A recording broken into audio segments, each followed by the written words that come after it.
Imagine living in a world where the loudest voice is mistaken for the wisest, where virality overrides virtue, and where the applause of the crowd is louder than the whisper of the soul. Now stop imagining, because that world is here, and you are living in it. Why is it that in an age where information is more accessible than ever, true wisdom is becoming more and more scarce? Why does the modern world seem to celebrate ignorance, mediocrity, and superficiality, while silencing depth, intellect, and thoughtful reflection? Why are the thinkers fading into shadows while entertainers bask in the limelight? In this video, we will dive deep into a question that is as urgent as it is uncomfortable. Why has stupidity become a cultural virtue? And what does that say about the death of wisdom in our time? Stay with us until the end, because the final revelation is not only the most important, it's the most transformative. It may very well change the way you see the world, and yourself, forever. Before we begin, take a moment to subscribe to our channel, leave a like and share your thoughts in the comments. Let's create a space for those who still value thinking, reflection, and the kind of insight that cuts through the noise. What you're about to discover may not only surprise you, it might awaken something that has been dormant within you for too long. Now let's begin this journey. To understand the modern glorification of stupidity, we must first understand what wisdom actually is and what it is not. Wisdom is not merely intelligence, it's not data or information or even knowledge. As the philosopher Socrates once said, the only true wisdom is in knowing you know nothing. Wisdom is born out of humility. It is the quiet awareness of the complexity of life and the refusal to make shallow judgments. It is earned, never given, felt, not flaunted, but our society has shifted its compass. We no longer value depth, we crave immediacy. We no longer revere the slow and quiet unfolding of understanding. We worship the quick fix, the viral quote, the bite-sized meme. Think of the public figures we elevate today. Celebrities who gain millions of followers for controversy, not contribution. Influencers who profit from shock, not substance. Politicians who simplify to manipulate rather than educate. In this world, to be loud is to be heard, and to be reflective is to be irrelevant. The result? A generation drowning in information, but starving for wisdom. It was German philosopher Friedrich Nietzsche who warned that when people are no longer able to distinguish between truth and illusion, society decays. That decay today is evident. We see it in the breakdown of meaningful conversations. We see it in the rejection of nuance. We see it in how public discourse has become a shouting match, not a search for understanding. Ask yourself, when was the last time you saw a calm, intelligent conversation go viral? When was the last time you heard a political leader admit they didn't know something and were willing to learn? When did complexity stop being seen as a sign of depth and start being seen as a flaw? In the ancient world, wisdom was seen as the highest virtue. The Greeks revered the philosopher, literally, the lover of wisdom. The Egyptians saw wisdom as divine. The Chinese sage Confucius spoke endlessly about the cultivation of inner harmony and moral clarity. And yet today that kind of pursuit seems almost laughable. We say we admire the wise, but we rarely reward them. We glorify those who entertain, not those who enlighten. The psychologist Carl Jung observed that thinking is difficult, that's why most people judge. Our society has replaced thought with opinion, study with scrolling, dialogue with debate. And this cultural shift is not accidental, it is engineered. Media algorithms favor rage and oversimplification. Social platforms reward impulsive reactions, not careful consideration. Educational systems are underfunded, over-standardized, and increasingly focused on producing compliant workers instead of thoughtful citizens. What does this mean for us? It means that if you want to think deeply, you must swim against the current. You must reject the idea that speed is better than accuracy, that style is more valuable than substance, that popularity is the same as truth. We must stop and ask, who benefits when we stop thinking for ourselves? Who profits when we're too distracted to question the narratives we're fed? Why is stupidity not just tolerated but celebrated? American philosopher Noam Chomsky once said, "The smart way to keep people passive and obedient is to strictly limit the spectrum of acceptable opinion, but allow very lively debate within that spectrum." In other words, we are given the illusion of choice, of freedom, of knowledge, when in fact most of it is curated, manipulated, and designed to keep us from waking up. But here's the good news. Wisdom has not died. It has only gone into hiding. Like a seed waiting beneath the surface, it survives in the quiet, in the unread books, in the long conversations, in the moments of solitude that most now fear. It survives in you, if you choose to look inward rather than always outward. So what will it take for wisdom to rise again? How can we reclaim the virtues that once guided civilizations, the same virtues that built libraries, wrote scriptures, and forged revolutions? We will explore this in the next segment, because if stupidity is being glorified, then wisdom must be remembered, resurrected, and lived, and you may be more capable of that than you've ever realized. If wisdom is in hiding, then where has it gone, and why did we allow it to disappear? To answer this, we must first examine how the very structure of our modern world pushes us away from introspection and toward distraction. In previous ages, the pursuit of wisdom was woven into the fabric of life. It was in the dialogues of Plato, the meditations of Marcus Aurelius, the teachings of Lao Tzu. These were not obscure luxuries of elite minds. They were pillars of culture. Wisdom was not just respected, it was expected. Now let's fast forward to today. We live in an attention economy. Your focus is the currency, and everyone is trying to spend it for you. Apps are designed to hijack your nervous system. News is crafted to provoke emotional outrage, not to foster understanding. Schools are under pressure to produce measurable results quickly, reducing students to statistics and teachers to test preparers. There's no time to think, only to react. In this world, wisdom becomes inconvenient. It slows things down, it asks questions that don't have easy answers, and so society discards it. Not deliberately, perhaps, but gradually, systematically, almost invisibly. This is how stupidity becomes glorified, not through a grand conspiracy, but through a collective drift toward what is easy, fast, and gratifying. To think critically is to challenge your own assumptions. To seek wisdom is to walk a road that offers no guarantee of comfort or validation. But the culture of today doesn't reward that. It rewards certainty, even when that certainty is shallow. Consider how we treat our heroes today. Public figures gain influence, not through depth of thought, but through frequency of content. Politicians are elected not for their capacity to understand complexity, but for their ability to deliver a soundbite. Celebrities dominate public discourse, not scholars, not sages, not truth seekers. What message does that send?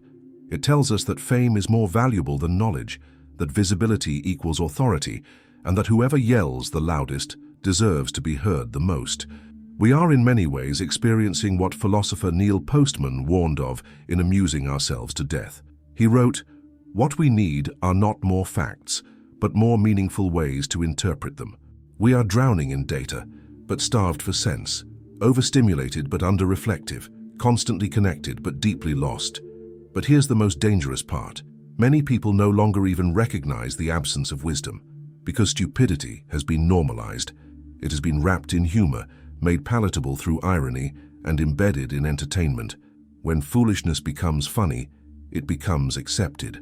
When it becomes accepted, it becomes invisible. Now pause and ask yourself, how often do you consume content that challenges you? That makes you uncomfortable, not because it offends, but because it demands you rethink something you believed. When was the last time you sat with a thought for more than 5 minutes without reaching for your phone? These are not accusations. They are questions, and they are vital, because awareness is the first step toward reclaiming what we have lost. There is a profound cost to the death of wisdom. It's not just intellectual, it's emotional, spiritual, societal.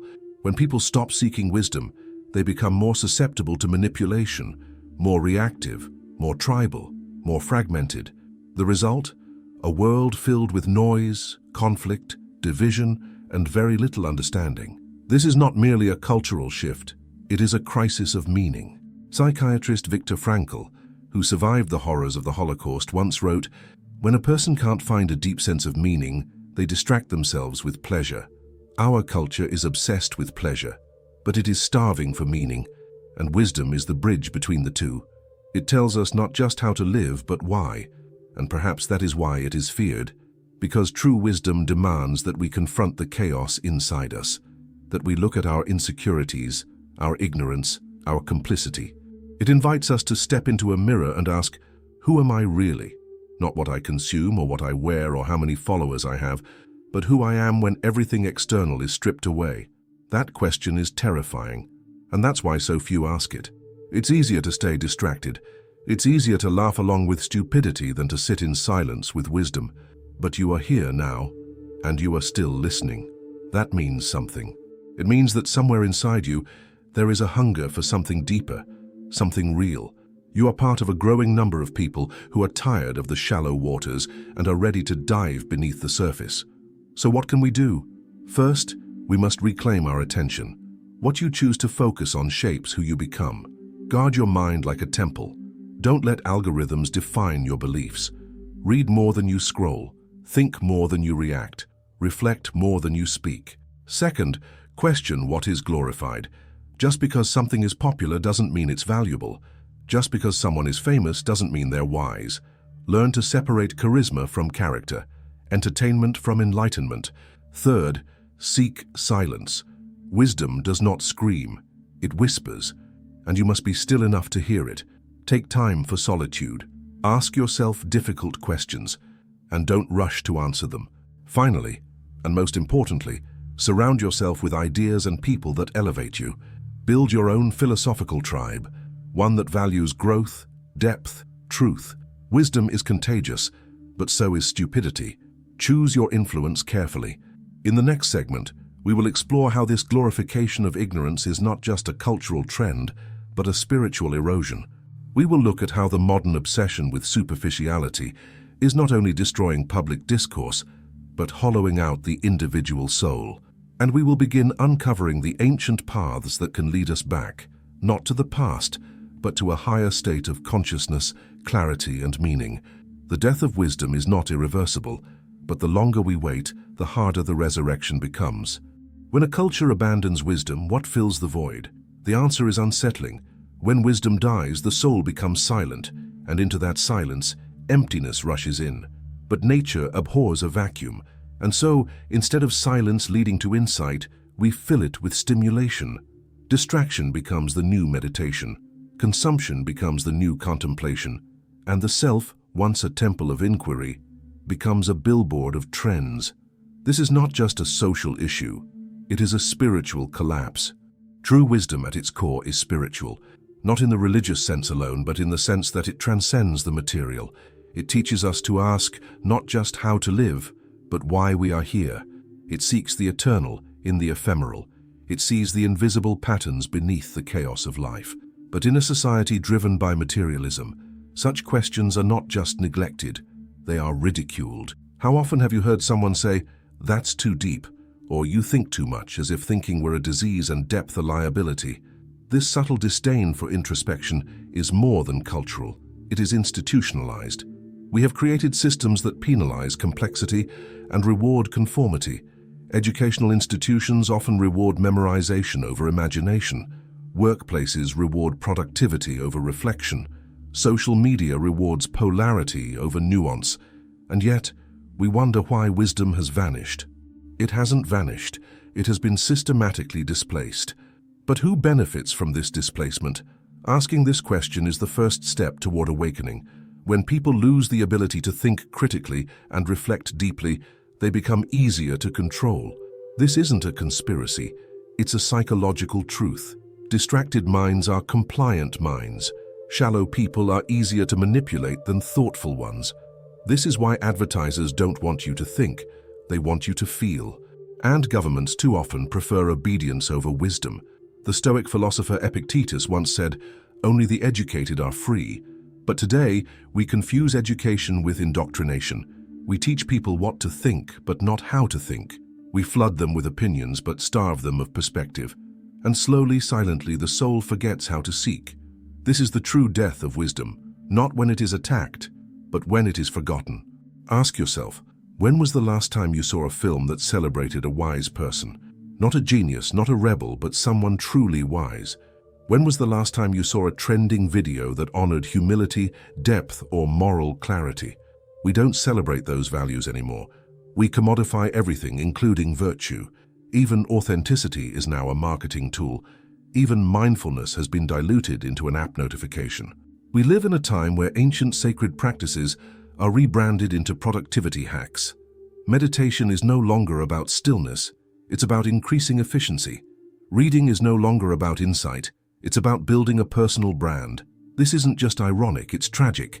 We've traded transcendence for transaction, and in doing so, we've lost the thread that connects us to something greater than ourselves. But here's the paradox. Even in this age of noise, the hunger for wisdom still exists. It whispers in quiet moments. It stirs when we feel empty after hours of mindless scrolling. It surfaces when we sit in nature and remember, even for a moment, that life is more than content and consumption. The human spirit still longs for truth, for meaning, for depth. The psychologist Abraham Maslow called this the need for self-actualization, the desire to become fully ourselves, not as society defines us, but as we are in essence. And that journey cannot happen without wisdom. Not knowledge, not credentials. Wisdom. Wisdom that tells us who we are beyond our roles. Wisdom that reminds us that happiness without purpose is just anesthesia. Wisdom that reconnects us to the ancient truths echoed by every civilization worth remembering. The Bhagavad Gita teaches that the wise see knowledge and action as one. The Tao Te Ching reminds us that knowing others is intelligence. Knowing yourself is true wisdom. And the Gospel of Thomas, long hidden from mainstream Christianity, records Jesus saying, "If you bring forth what is within you, what you bring forth will save you. If you do not, it will destroy you." All of these teachings point to the same truth. Wisdom is not outside us. It is within, buried beneath noise, fear, ego, and distraction. And yet, it is still accessible for those willing to remember. But remembering takes effort. It requires courage, the courage to be misunderstood, the courage to step away from the crowd, the courage to sit with uncomfortable truths that offer no dopamine, no instant reward, only the quiet evolution of the soul. Why is that courage so rare? Because it requires a kind of death, the death of the false self, the part of us that wants to be liked more than to be real, the part of us that conforms to survive, even when conformity kills the spirit. Wisdom demands that we shed that skin again and again in order to become who we truly are. But what happens when we begin to live from that place? Something powerful, something dangerous to the status quo. Because the wise are not easily controlled. They are not easily entertained. They see beyond the illusion. They act from inner authority, not external validation. And that is what our world needs now more than ever. In the final segment of this video, we will explore what it means to resurrect wisdom in your own life, practically, spiritually, and culturally. We will look at the habits, mindsets, and inner shifts that can bring you back to center, back to clarity, back to truth. Because wisdom is not dead, it is waiting for you. So if wisdom is waiting, the real question becomes, will you answer the call? You don't need to be a scholar or a sage to begin. You only need to become radically honest, with yourself, with the world, and with how you live. Because resurrecting wisdom doesn't start on a mountaintop or in a monastery. It begins in your everyday life, in how you observe, how you speak, how you choose what to value. It begins when you stop asking, "What do I want right now?" and start asking, "What truly matters?" This shift, though subtle, is revolutionary. You begin to see that wisdom is not about having the right answers, but about asking the right questions. You stop rushing to fill every silence and start listening to the space in between words. You begin to see others not as opinions to be judged or enemies to be defeated, but as mirrors, reflecting back the parts of yourself you have not yet understood. You begin to experience life, not as a race to be won, but as a mystery to be lived. But to live wisely in today's world is an act of rebellion, because you are pushing against a tide that rewards instant gratification and punishes introspection. You are choosing patience in a world that is addicted to speed. You are choosing truth in a world that profits from deception. And most importantly, you are choosing depth in a culture that worships surface. This is not an easy path, but it is the only one that leads somewhere real. So, how do you begin? First, simplify. Wisdom doesn't live in chaos. It needs space to breathe. Clear the mental clutter. Limit your exposure to meaningless noise. Protect your mind the way you would protect your home from pollution. What you allow into your attention becomes the architecture of your soul. Second, read, but not just anything. Read those who have walked the path before you. The writings of Marcus Aurelius, who taught us that our perceptions shape our reality. The meditations of Thich Nhat Hanh, who showed us how to breathe through suffering. The insights of Carl Jung, who revealed that facing your shadow is the only way to find the light. The voices of Simone Weil, Alan Watts, Rumi, Krishnamurti. Not to worship them, but to remember what humanity is capable of when it turns inward and listens deeply. Third, practice solitude. Wisdom doesn't come through noise. It comes through silence. Take walks without your phone. Sit in stillness. Let boredom return, for boredom is often the threshold to insight. Ask questions that make you tremble, not for answers, but for awakening. Fourth, observe your life. Truly observe. How do you speak to others? What do you chase and why? Are you guided by values or by validation? Are you consuming more than you're creating? Are you escaping your discomfort or learning from it? Fifth, seek conversations that elevate you. Surround yourself not with echo chambers, but with people who challenge you to grow. People who make you think, not just agree. This is rare, but it is vital, because wisdom is not a solo path. It is a shared flame, passed from mind to mind, heart to heart. And finally, perhaps most radically, learn to live slowly, not lazily, not passively, but intentionally. Slow down enough to taste your food, to watch a sunset, to hear the tone beneath someone's words, to notice your own breath, to recognize the sacred in the ordinary. Because wisdom is not found in the extraordinary moments, it is found in how you live the ordinary ones. Our ancestors knew this. The mystics, the shamans, the philosophers, they all taught the same truth in different tongues, that the wise are not those who know the most, but those who see the most clearly. And clarity is only possible when the mind is still, the heart is open, and the soul is listening. So let us remember what we've forgotten. Let us remember that being loud is not the same as being right, that being famous is not the same as being wise, that being entertained is not the same as being enlightened. Let us remember that the death of wisdom was not inevitable. It was a choice, and every choice can be reversed. We can revive wisdom, not as an abstract idea, but as a living presence, in our choices, in our relationships, in how we respond when no one is watching. We do this not by condemning the modern world, but by healing ourselves within it. Because the truth is, stupidity isn't just something out there. It lives within all of us too, in our egos, in our laziness, in our desire to be comfortable instead of conscious. And that is where the real battle is fought, not in the comment section, but in the quiet moments of decision. Will I scroll or will I reflect? Will I consume or will I create? Will I perform or will I be? These are the questions that make all the difference. And now we come to the final revelation promised at the beginning of this journey. The most important truth of all, wisdom is not something you find. It's something you become. It's not hidden in books or ancient ruins or secret societies. It's hidden in your daily choices, in your willingness to question, in your courage to see, in your humility to change. The modern world may glorify stupidity, but that doesn't mean you have to. You can choose differently. You can choose to awaken.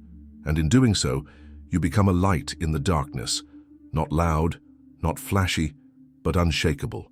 Because wisdom may not trend, it may not go viral, it may not entertain the masses, but it endures.